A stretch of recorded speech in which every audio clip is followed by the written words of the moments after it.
Võta kätte ja otsusta ära, mida sa oma puhkusega teed. Tõenäoliselt tahad sa minna üle mere kuskile puhkama, teha midagi sellist, mida tavaliselt teinud ei ole, aga sulle tundub, et võib-olla ei ole see kõige mitte just mõistlikum, aga aktsepteeritavam. Ei ole hullu. See on sinu puhkus, see on sinu plaanid, need on sinu tegemised. Võta ja mine ja ole ja tee. Sa ei näe maailma siis, kui sa istud oma toas ja vaatad aknast välja ja kujutad ette, mis seal toimub. Sa näed maailma siis, kui sa otsustad, et ma lähen ja uurin ja tegelen selle maailmaga.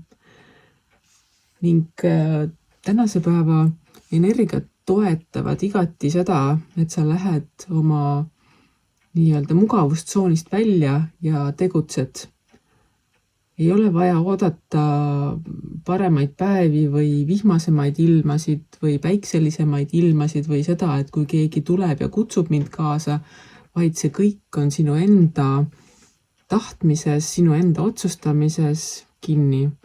Ja ka see, et kui sa arvad, et võib-olla praegu ei ole kõige parem või pole vahendeid või mida iganes, mis tundub sind takistamat, siis see on samamoodi sinu enda sisemine illusioon, et meri mässab ja ma ei saa kuskile minna, vaid sa pead usaldama seda, et kui ma teen selle sammu, siis lained lähevad väiksemaks, ma saan minna, ma saan teha, ma saan olla.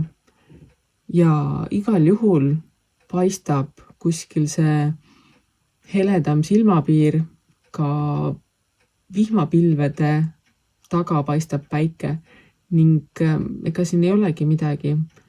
Astu see samm oma mugavustsoonist välja ja tegutse selle oma suurte unistuste nimel või ka selle nimel, et kui sa tahad päriselt puhata, siis mine ja puhka, mitte niimoodi, et sa lähed maale vanaema juurde puid laduma, mitte et ma seda sul keelaksin, aga võib-olla vahepeal on puhkus päriselt see, et sa lähed ja puhkad, mitte ei vaheta lihtsalt keskkonda ja lihtsalt ühte tööd teise vastu, vaid puhkadki ja lasedki ennast lõdvaks ja oledki ja ei teegi midagi.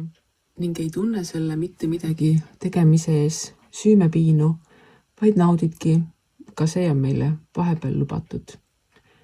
Nii et võta kätte, mine tee üks reis üle vee, mine avasta maailma, seda, mis on väljapool sinu aknaid ning usalda elu.